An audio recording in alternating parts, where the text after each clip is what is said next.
honestly, people want to know the truth. You know, I think this false narrative that the truth scares people. No, and race is always going to be very delicate to talk about. But when you have a story that is so inspirational and so uplifting like this story, race in some ways becomes secondary. Because this is the power of the human spirit to persevere and prevail. And in general, we love stories like this. And the thing that is so beautiful about the Negro Leagues Baseball Museum is, number one, you don't have to be a baseball fan to love the museum. Now, of course, we think it's sacrilegious if you're not, but you don't have to be a baseball fan, because if you are a fan of American history, you're going to love the Negro Leagues Baseball Museum. If you are a fan of the underdog overcoming adversity to go on to greatness, you're going to love the Negro Leagues Baseball Museum. Now, if you are a baseball fan to boot, well, as we say in the country where I'm from in Georgia, then you're in hog heaven, because it combines the best of all of those worlds. Welcome to the News Nirvana podcast. I'm your host, Nick Parker. The News Nirvana podcast features conversations with media professionals from across the country, highlighting our ever-evolving business models and showcasing the strong and effective journalism produced each and every day. This podcast is made possible to you by the generosity of Blocks Digital. Blocks Digital empowers content producers to connect with their worldwide audiences at scale and continuously transform to achieve their business goals. Contact Blocks Digital today to learn more about how they can help you thrive. Connect with them at blocksdigital.com. My guest today, this is bucket list item for me. I've dreamed of this for years. My guest today, Bob Kendrick, president of the Negro Leagues Baseball Museum. You host of the Black Diamonds podcast. I'm already nervous. I'm stumbling over myself.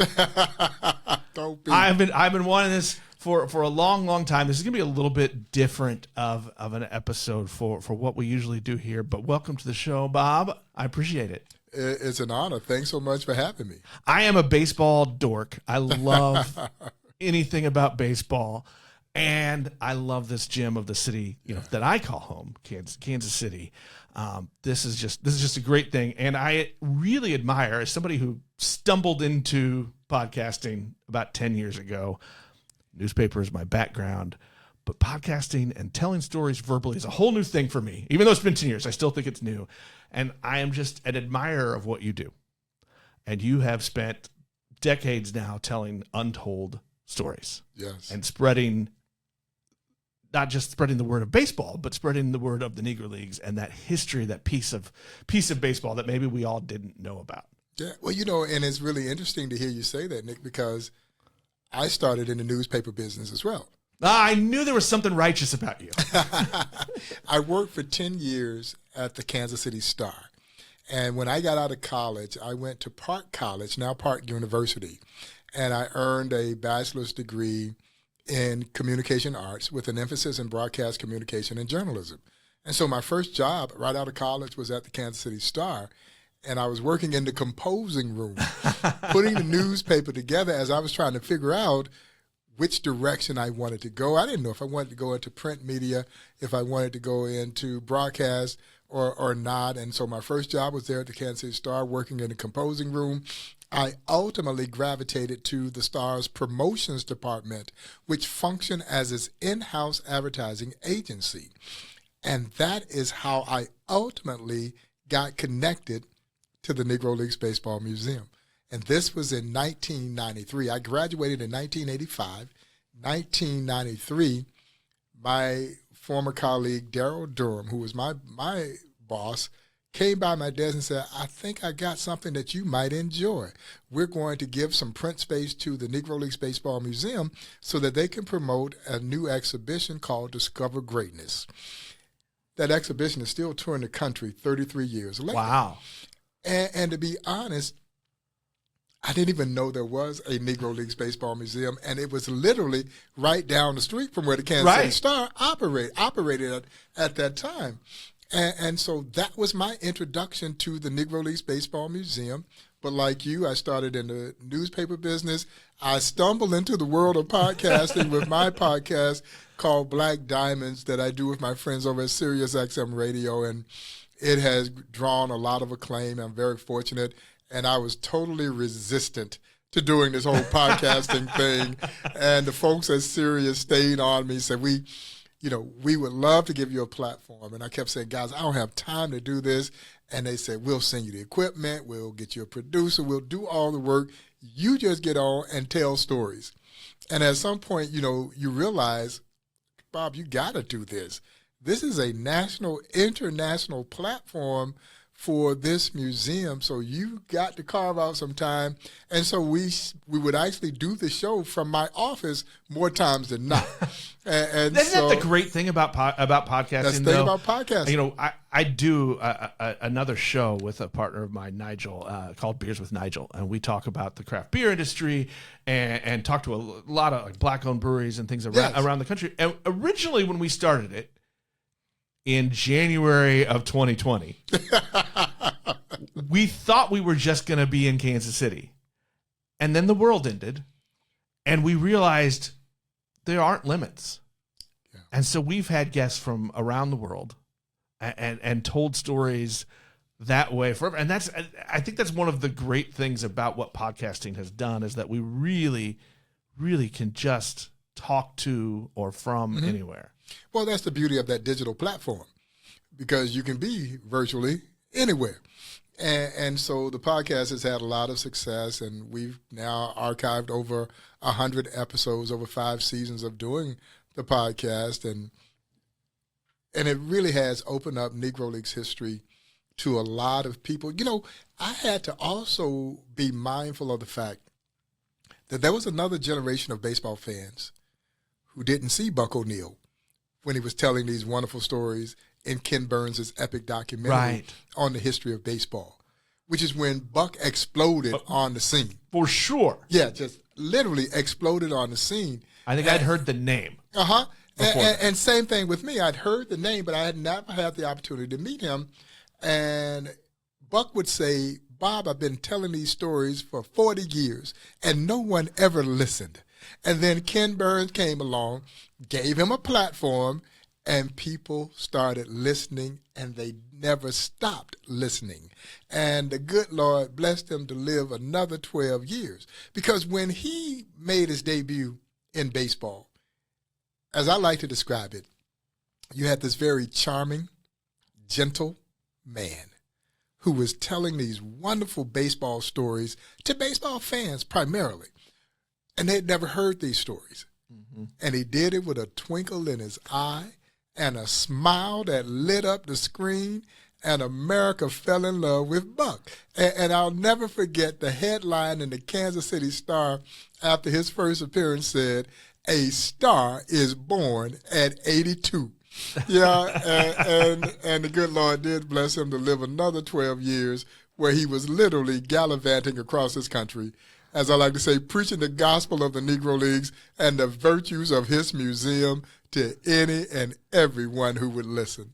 It really is amazing. And I often think of the cliched line from Moneyball, how can you not be romantic about baseball? Yeah. That line speaks so much just to the story of Buck O'Neil, to me. I mean, no question. It is a story of, stories of baseball, but it's a story of love and passion. Oh, it is. And it speaks to the story of the Negro Leagues. And Buck, of course, you cannot separate the two. And he really is the principal voice that helped us learn about the history of the Negro Leagues. Now, there were a lot of other people who had been telling these stories, but like I said, SiriusXM Radio gave me a platform.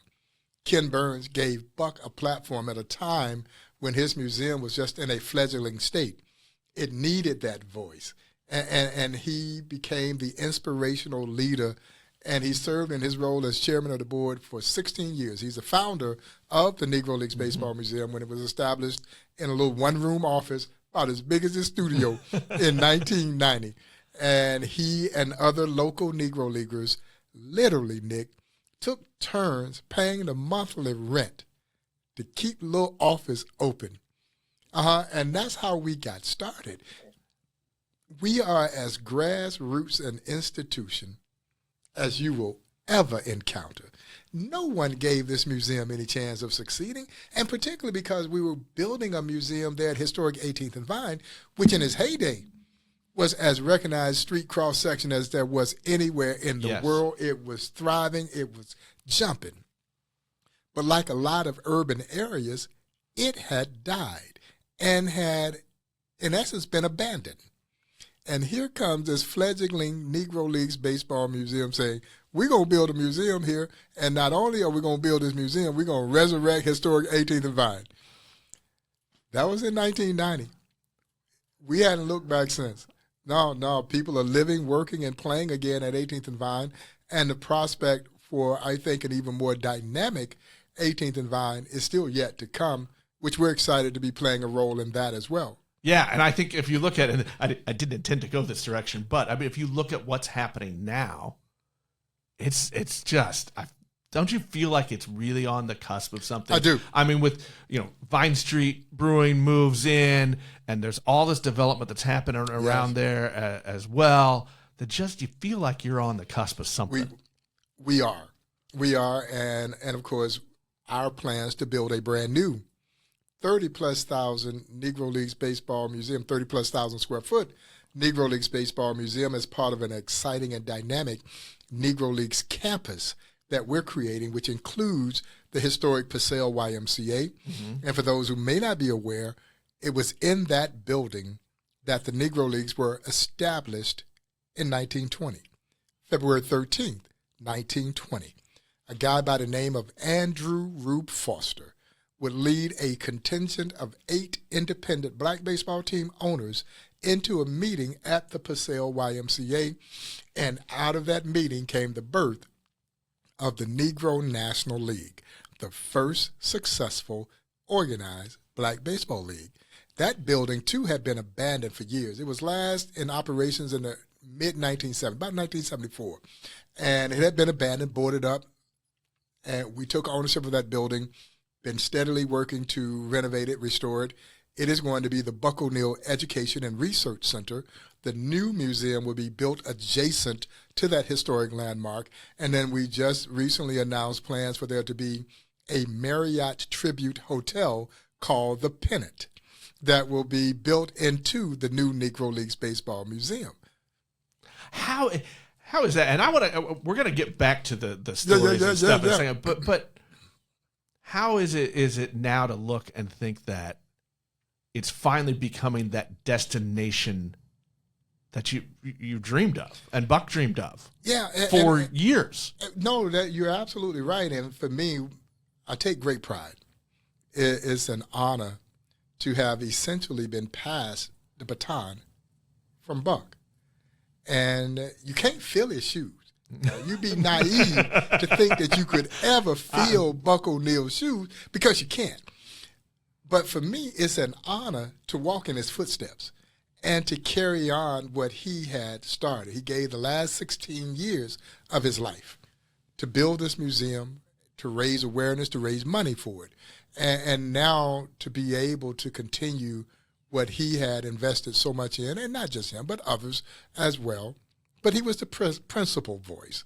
And so it's exciting. And we think that, and you touched on it, we think we've just scratched the surface in terms of what historic 18th and Vine can and will be. And I'm just excited that the spirit of the Negro Leagues is driving that. Because when you dive into the story of the Negro Leagues in a deeper capacity, when we start to look beyond the playing field, you'll learn that wherever you had successful black baseball, you typically had thriving black economies. And so when we lost the Negro Leagues, we lost that catalyst that sparked economic development in so many urban areas. So Jackie Robinson's breaking of the color barrier was monumental in terms of sparking integration, not only in baseball, but in a broader spectrum. But the byproduct of that integration was the demise of the Negro Leagues, which led to the demise of black economy in so many urban cities across this country. That correlation is really, really, I think, surprising to people. It is, and it's surprising. It is so incredibly interesting those dynamics, because what was good on one hand morally, socially, but it was devastating economically. And as I always tell my guests, there is always a cost for progress. Mm-hmm. Always. Always a cost. Today it is more technological in nature, but with each technological advancement, what happens? Somebody loses their job. Right.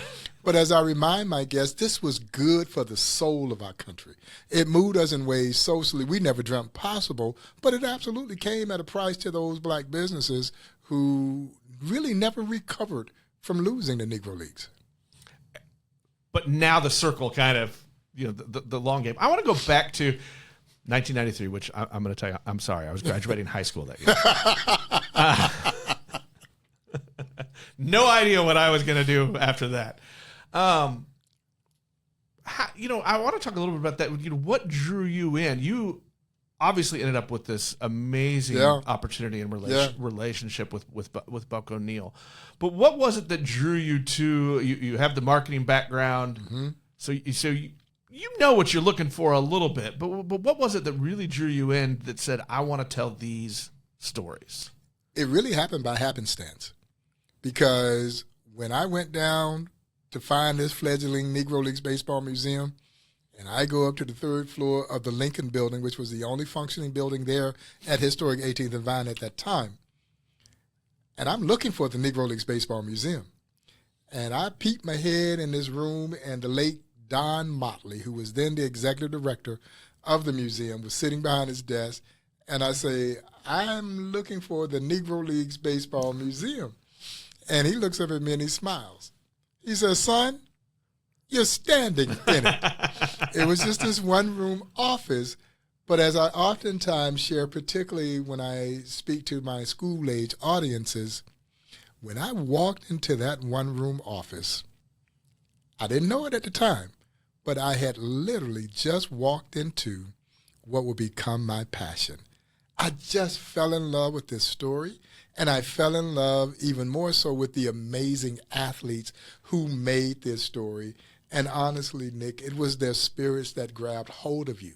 They had such incredibly endearing spirits, because had they been bitter about the things that transpired in their lives as they were trying to play baseball in this country, we all would have said, you had every right to be bitter. But to a player that I ever met, not one of them harbored any bitterness or expressed any ill will toward anyone who may have attempted to perpetrate something against them. And I just found this incredibly refreshing, incredibly endearing. And when you're around people like that, I think there's a spillover effect, because we live in such a cynical world, particularly today. Right. And here these incredibly courageous athletes, when you talk to them, and I understand why people wanted to focus on the hardships. The hardships were real, but they wanted to tell you about the joy that they had playing baseball. I made my living playing baseball. And it took me a little while to understand, how could this be? How could you not be bitter? Well, first and foremost, they were never going to be bitter about baseball, because you could not convince them that they weren't playing the best baseball. Now, most believe that the best baseball was being played in the major leagues. But you see, they never believed that. They knew how good they were. They knew how good their league was. And quite frankly, the major leaguers knew how good they were, because they played countless exhibition games against one another. And the record books bear out that the Negro Leagues teams, or the Black All-Star teams, won the majority of those head-to-head matchups. So no, they weren't going to be bitter about baseball.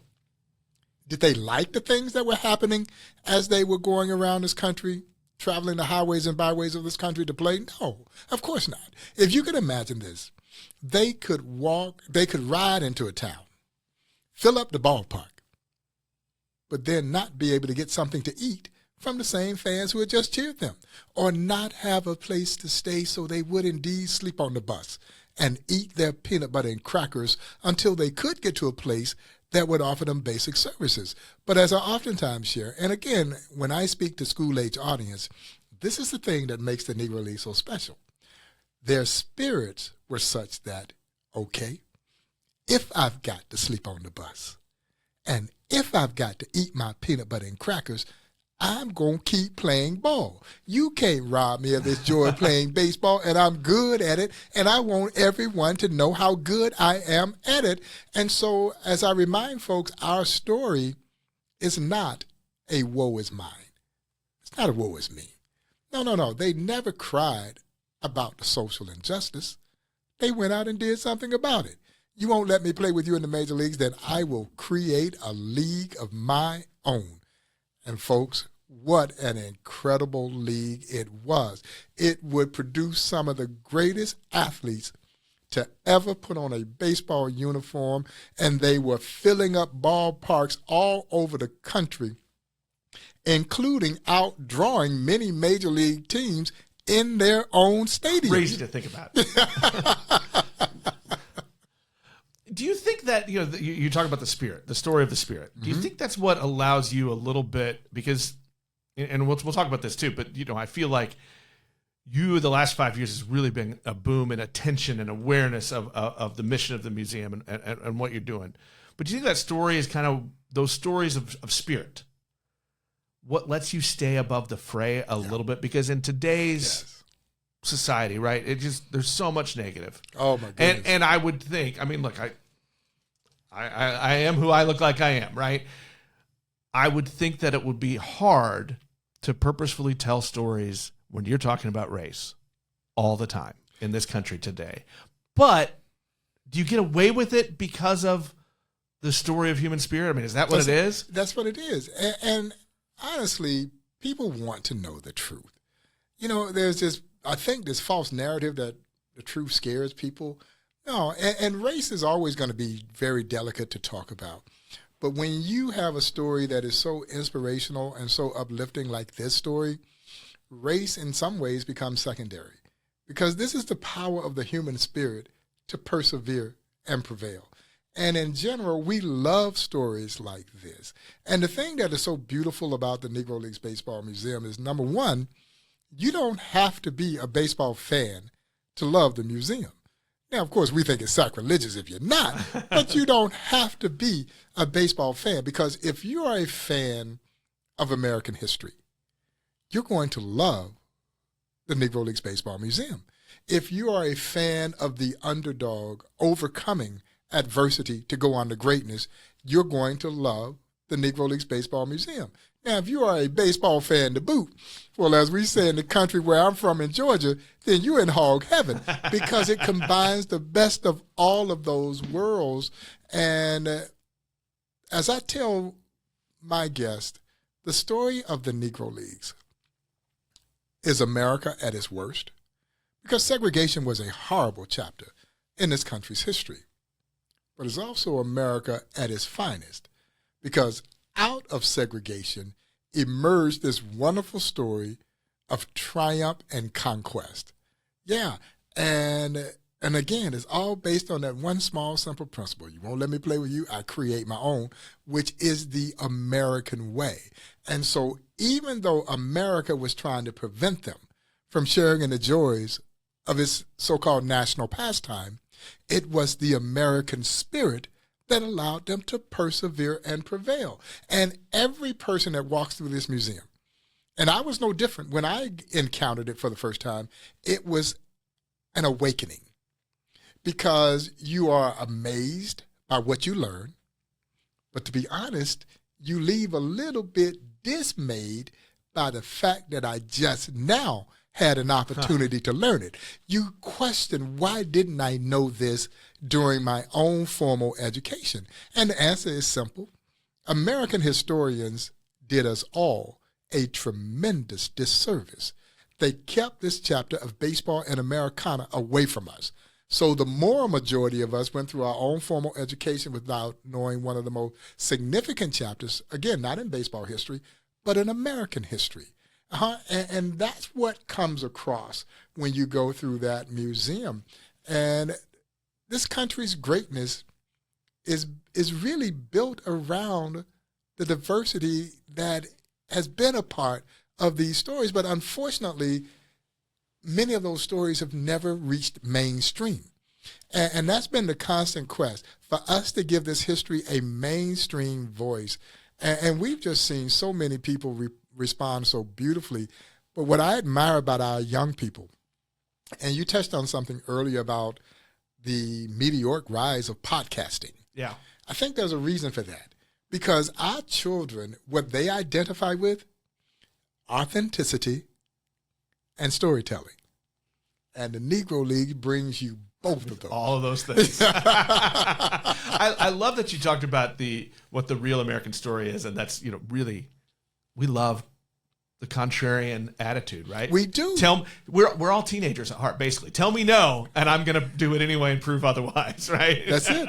That's it. You've Buck told all these amazing stories. You've continued, and you still. Are you still looking is there a part of you that's still digging around and finding new stories? And what are you looking for as you do that? All the time, because I'm still learning. And I've been affiliated with this museum, it's hard to believe now, for 33 years. Again, starting as a volunteer, and then in 2011, becoming president of this same organization. And it's an incredible story in its own right. I never saw that coming. When I got involved with the museum, I just wanted to support it in any way that I could. I wanted to be on Buck's team and help any way that I could. Who doesn't want to be on Buck's team? Exactly. And I never dreamed that it would become a career. And to be honest, one of the most gratifying, rewarding things I think I could have done either personally or professionally. I just stumbled into this. And as fate would have it, it turned into a wonderful opportunity for me. I have been tremendously blessed to do something that I absolutely, positively love doing. And Buck once said something to me. He said, if you find a job that you love, you'll never work a day in your life. And he was absolutely right. And again, when I talk to particularly my high school students, that's what we talk about. Identifying your passion. And if you're fortunate enough to identify that passion and then be able to follow that passion, it is so gratifying. It is so tremendously fulfilling. And I think any time that you do something that you know is bigger than you are, there's no greater reward. And if we do it right, we will leave a legacy. We will leave something that will stand the test of time, that generations to come will have an opportunity to not only come there and learn, but be inspired by these courageous athletes who, when it's all said and done, man, they just wanted to play ball. That's all. They just wanted to play ball. How many of us, that's what we wanted as kids? That's it. Just wanted to play.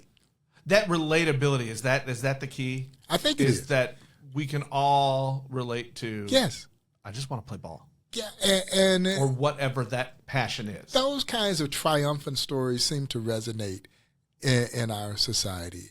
And the great characters of the Negro Leagues, they're almost mythical-like in nature. We try our best to try and humanize them, but many of them are larger than life. When you start to talk about the likes of a Leroy Satchel Paige or a cool Papa Bell, the mythical-like power of a Josh Gibson.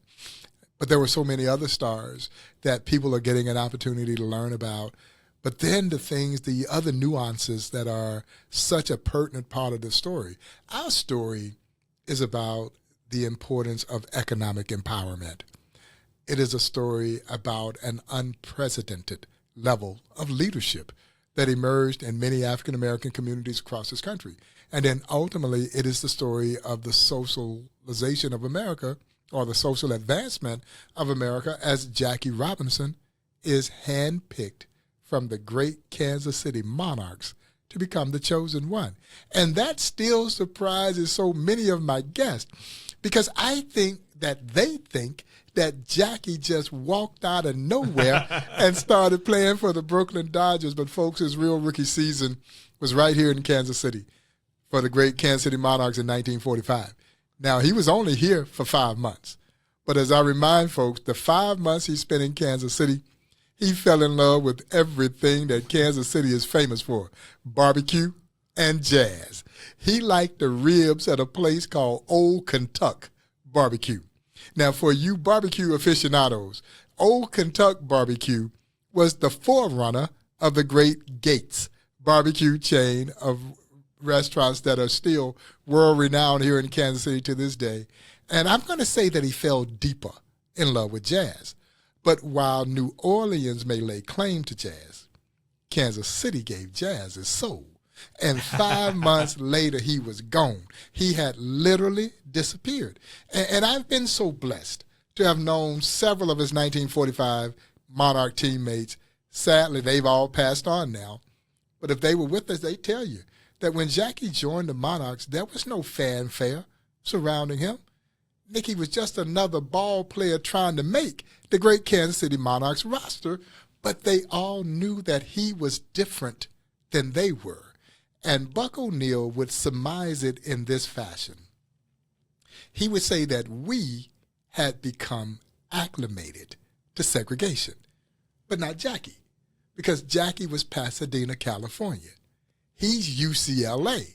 So this whole Jim Crow stuff didn't sit well with him whatsoever. But beyond that, that was it. And 5 months later, he was gone. He had literally disappeared. His teammates had no idea where he was. Of course, we now know that he was meeting with Branch Rickey, where the two of them would make the monumental decision that he would become the chosen one to break Major League Baseball's then 6-decade-long self-imposed color barrier. Well, at the Negro Leagues Baseball Museum, we make the rather bold assertion that Jackie's breaking of the color barrier wasn't just a part of the civil rights movement, it was the beginning of the civil rights movement. The News Nirvana podcast is made possible by the generosity of Blocks Digital. Blocks Digital empowers content producers to connect with their worldwide audiences at scale and continuously transform to achieve their business goals. Contact Blocks Digital today to learn more about how they can help you thrive. Connect with them at blocksdigital.com. Yeah, how did you get there? How did you make that link? Yeah, because this is before those more noted civil rights occurrences. So this is before Brown versus the Board of Education. Right. This is before Rosa Parks' refusal to move to the back of the bus. Dr. Martin Luther King Jr., as old Buck would so eloquently say, was merely a sophomore at Morehouse College in Atlanta, Georgia, when Jackie signed his contract to play in the Dodgers organization. And, of course, as you know, our very own President Harry S. Truman, born right up the road from where the museum operates, Independence, Missouri, would not integrate the armed forces until a year after Jackie. So for all intents and purposes, this is what started the ball of social progress rolling in our country, baseball. And our country literally jumped on the coattail of baseball because baseball was our national pastime. And it set the stage and the tenor. So even though Major League Baseball had been vilified for not allowing blacks to play, when it opened its door, our country followed suit. It speaks to the reverence that baseball held, and I still think to a large degree still holds in our society. How much responsibility do you feel? I mean, look, you've talked about a lot of things here, and you know, we start off, you're just talking baseball, which, right, is going to get all of us in. But I mean, even you just said recently too that it's a story of economics. Yes, and it's a story of the start of a civil rights movement in a country. What kind of responsibility do you feel that you're not just spreading the stories of the Negro Leagues themselves? Yeah. And their space here, but it links to so many other aspects of Americana. Yeah. No, it's a tremendous responsibility, but it's also a wonderful opportunity for us to educate. You know, that's what we see the museum as, a tremendous educational resource. And these other aspects that you and I have been talking about, these are surprising to a lot of people because we naturally gravitate to the ball players. And we do fall in love with the spirit that they demonstrated. You know, the willingness to go against whatever obstacles to play the game that you love. Baseball at its crux is the most romanticized sport of them all. Yeah. For good reason. Yeah, it really is, because I'm a fan of all the other sports. Played college basketball, but there's nothing quite like baseball. people measure periods in their lives by baseball. Yeah, and what you hear more times than not, people talk about who took me to my first baseball game. You rarely ever hear somebody talk. Somebody took me. My daddy took me to my first football game or my first basketball game, but my grandfather took me to my first baseball game, or my daddy played catch with me. You just hold on to that. You relish those moments. And that's why I think the spirit of the Negro Leagues is so appealing to so many people, but it's so layered. It is so multifaceted. And as I say, it is a fascinatingly complicated story. Yeah, which is why I'm pitching right now for there to be a dramatic TV series done on the Negro Leagues. I hope that's the next major venture for us. That would be fantastic. Would be to take this and create an episodic TV series based on the history of the Negro Leagues. How important is it for others to find these kind of stories? To find, maybe it's not baseball, but to find these stories of not just the untold stories, and we are at the end here of Black History Month, yeah, and to talk about and celebrate the Black stories of our society, but to find these things that are great stories and great characters, but they overlap and tell us so much more about the communities and the places we live. How important is that? I think it's extremely important. That's why I think cultural institutions like the Negro Leagues Baseball Museum are so vitally important, because they bridge the gap. You see, you won't find these stories in the pages of American history books. And so I don't think there was ever a time that we didn't want to know about the Negro Leagues. We just simply had no way to know about the Negro Leagues. And a museum like the Negro Leagues Baseball Museum brings that story to the forefront. Yeah, now it is alive. And that's why people, I think, have gravitated to this story. And it's such a inspirational story. Yeah, and so I think we have to find ways to share these stories. And in the process, I do think we established an even greater level of commonality, because oftentimes the focus is on our differences. And that's okay. We shouldn't run from our differences. Our differences are the things that make us unique as human beings. But a story like the Negro Leagues helps us identify the fact that we have far more in common than we do differences. And I think that's where these cultural institutions come into play. And they are so needed and so vitally important because, again, they are filling in the gaps in the pages of American history books. We want the complete story of America to be told and shared because there are a lot of folks who have contributed to the greatness of this country. We've talked a lot about podcasting and doing that, something that we have in common. You've said you dream for a new TV show, which I don't know how I can ever influence that, but man, let's make that happen. As you look at the way you're collecting and telling stories, what are you looking at as all the ways that we can, to attract and bring in new audiences, retain those audiences, so that the stories keep getting told? Yeah, because I'm concerned about those stories being told. Like I said, I'm so blessed. I was with Buck. As he was gallivanting across this country and preaching the gospel of the Negro Leagues and the virtues of his museum, I guess you could say I was a disciple of his. I'm hanging from the garment, by the hem of his garment, and now I get to preach the gospel of the Negro Leagues and the virtues of Buck's museum to any and everyone who listens. I don't ever want these stories to die. And so we needed to make sure that we have a repository of these stories. And I think that's where the podcast, Black Diamonds, like I said, 100 episodes of those stories that most people had never heard before.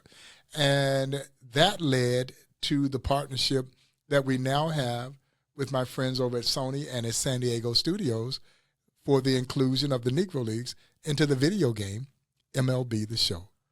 And Nick, it may be the biggest thing our museum has ever done. And who knew that it would be a video game of all things? Because it has now opened Negro Leagues history up to a generation of young folks and young adults who I'm not sure would have ever thought about the Negro Leagues until we put them in the video game, a mode and medium in which they were accustomed to engaging with. And what warms my heart is that not only are they learning about the Negro Leagues, man, they've fallen in love with these players from the Negro Leagues and the stories behind them. And it has made me a household name in the gaming community because I'm in the video game telling stories. And sometimes you have to go where they are.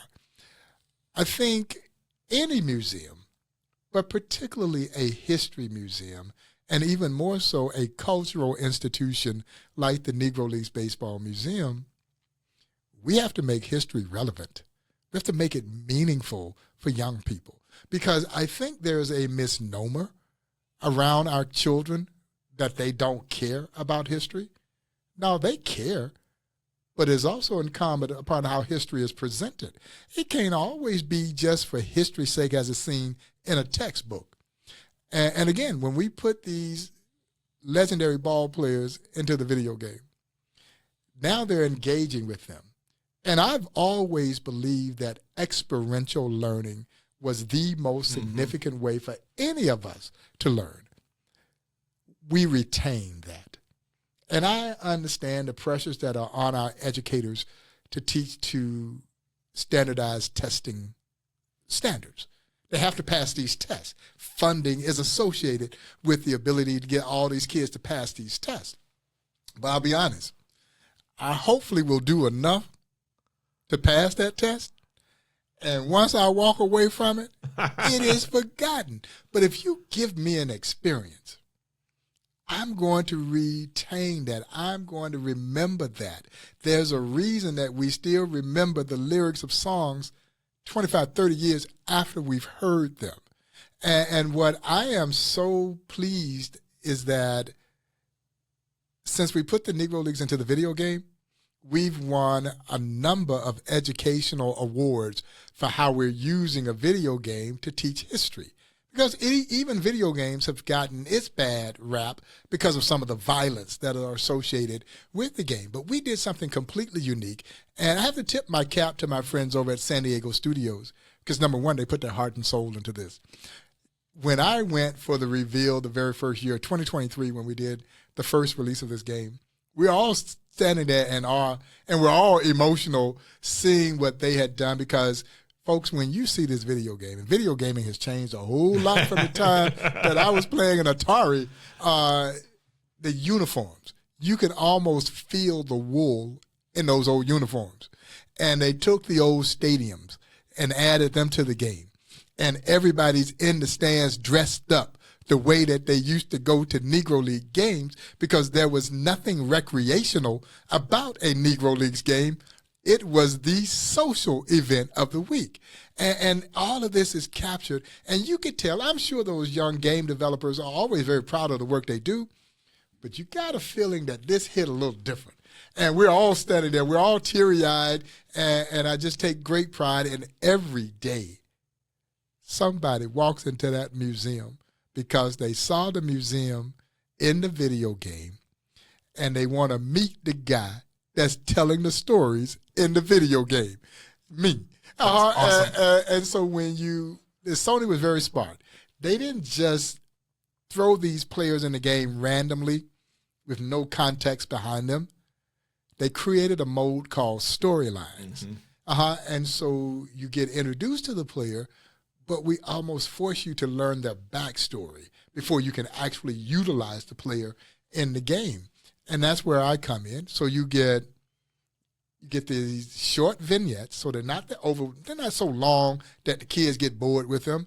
These short vignettes, they put a killer soundtrack behind it, and I guess a guy that tells a decent story, and voila, you've got them. And kids come into the museum, they want to show me how Satchel Paige did his double pump wind up. They want to do the high leg kick like Satchel, and they all want to throw the b-ball like Satchel threw the b-ball. And man, it just touches my heart because that's exactly what we hope would happen. And honestly, Nick, I think I was a little bit naive. I knew we were doing something special, but I don't think I really understood just how big the gaming platform really is. My son, who does not like baseball, and he's a freshman in college now, but he finally admitted that the reason was because his mom and dad liked baseball. But I will tell you, that part of the game got him there. It got him there because he loves stories. He loves stories. He loves stories, Yeah. and he loves history. Yeah. And those little vignettes got him. I mean, I couldn't do it as dad, but that game got him. Yeah, no, it fills me with great joy, man, because I get people who call me. They want to thank me for what we've done. Because I think there were a lot of people who had hoped that the Negro Leagues would one day be in the video game, but these were the real baseball enthusiasts. Right. They are knowledgeable of the history of the game. But what we've done has been incredibly special. This started in 23. We have a 5-year partnership. The new game comes out next month, and we'll ultimately have 10 players added to the game. And so new stories. So I was out in San Diego a few months ago where we were recording new content for the video game, and it's just been amazing.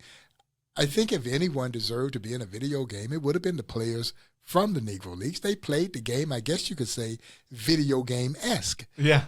Again, the speed of Cool Papa Bell, the power of Josh Gibson, the swagger of Satchel Paige, calling in the outfield, sitting the infield down as he would proceed to strike out the side. And the kids can relate to that. They relate to that swagger. And so it's been amazing to see the reaction that they got. I knew they loved these players, but I've been pleasantly surprised at how much they love the story. They can't get enough of the stories, but it goes back to what we said initially. Authenticity and storytelling. As we wrap up, because I want to be respectful of your time, but one other thing, another side of that I've always been impressed with, and I think especially with your Black Diamonds podcast, is hearing that podcast, but then also reading the stories of how often other teams come visit. And one of the first things the players do as soon as they get an off day is they come for a tour.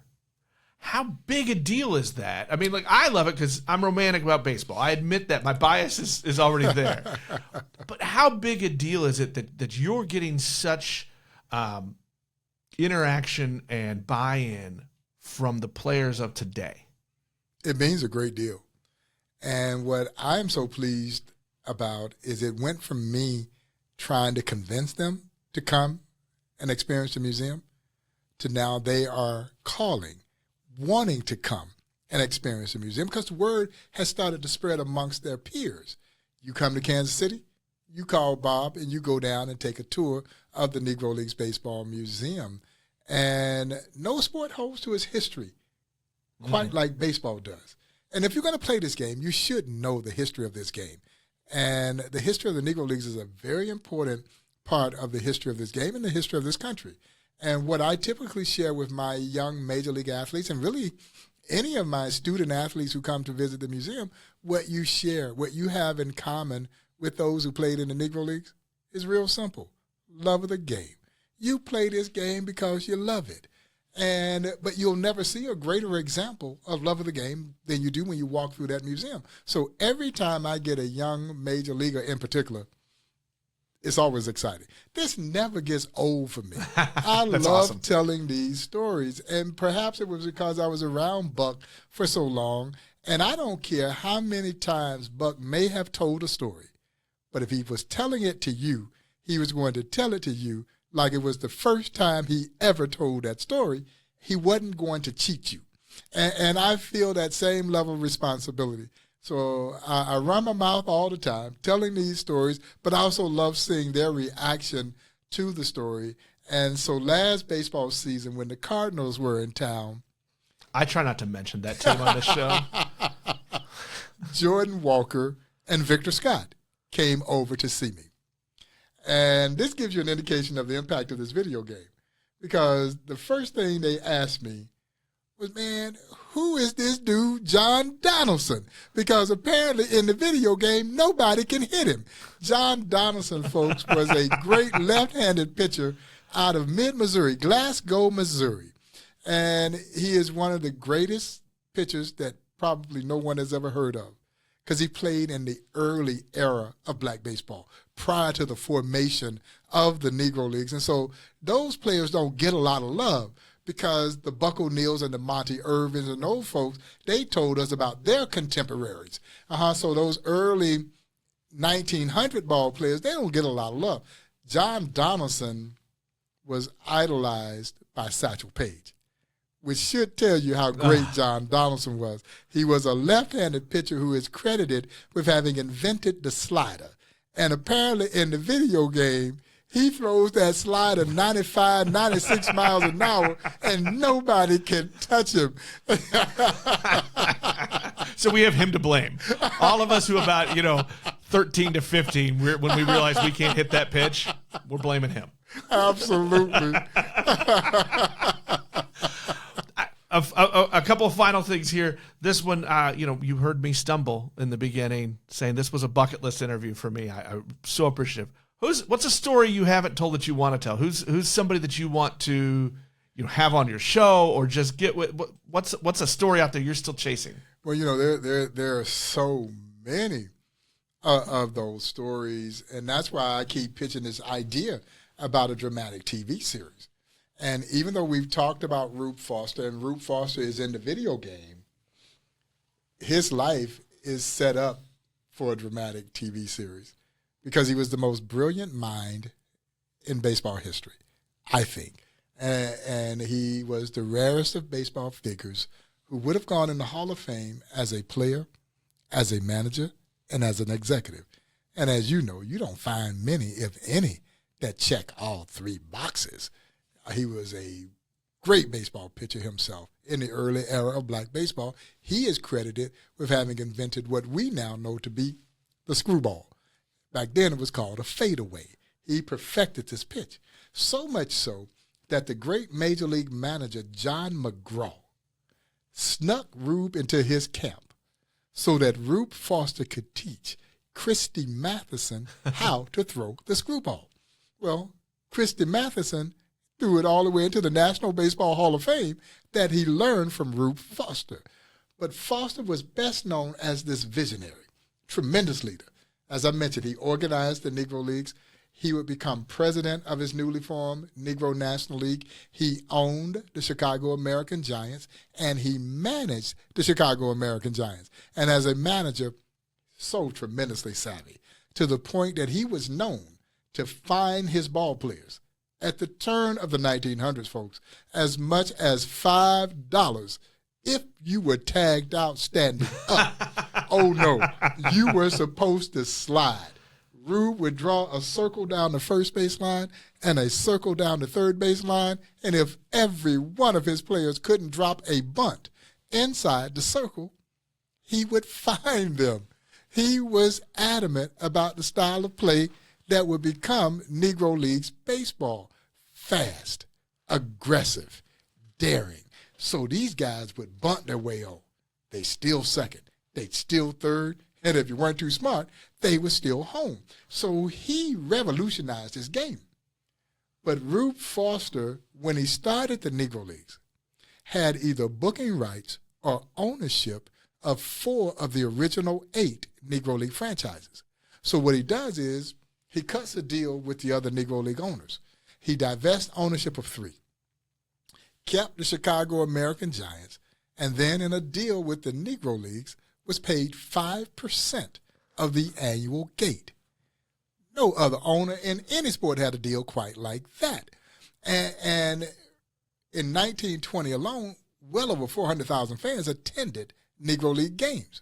He's getting 5% of the gate. Well, Rube ran the Negro Leagues like a tyrant.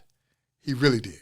He controlled every aspect of black baseball operations, and even though the Negro Leagues were having tremendous success, there were some within his ranks that thought Rube had too much power. Of course. And this is the classic story of jealousy, greed, and envy, and why, again, I am pitching right now for there to be a dramatic TV series, because you can't make this stuff up. It's too good. And so the story has it that Rube was on league business in Indianapolis in 1925. And he's asleep in his hotel room. And he's exposed to a gas leak. A passerby smells the gas, kicks in, and rescues him. He's unconscious. When he finally wakes back up, he was never the same. Likely suffered brain damage while he was in that unconscious state. And it caused him to have fits of violent outrage, which ultimately forced his family to have to institutionalize him, where a few years later, he dies of a heart attack. Well, when Rube died, the fans of Chicago, who absolutely adored him, there was no middle ground. You either loved him or you hated him. And he had a long laundry list of those who couldn't stand his guts. But the fans of Chicago who absolutely adored him, they lined the streets for 3 consecutive days to pay their respect to their beloved Rube Foster. But you see, Nick, there is great belief that that gas leak wasn't accidental, that someone tried to take Rube out, and it was likely an inside job. The most brilliant mind in baseball history dies in an insane asylum. Yeah, you can't make this stuff up. It's too good. There has to be a TV series done on the Negro Leagues. And of course, I'm pitching for me to be the executive producer. Who else would do it? But you can't make these stories up.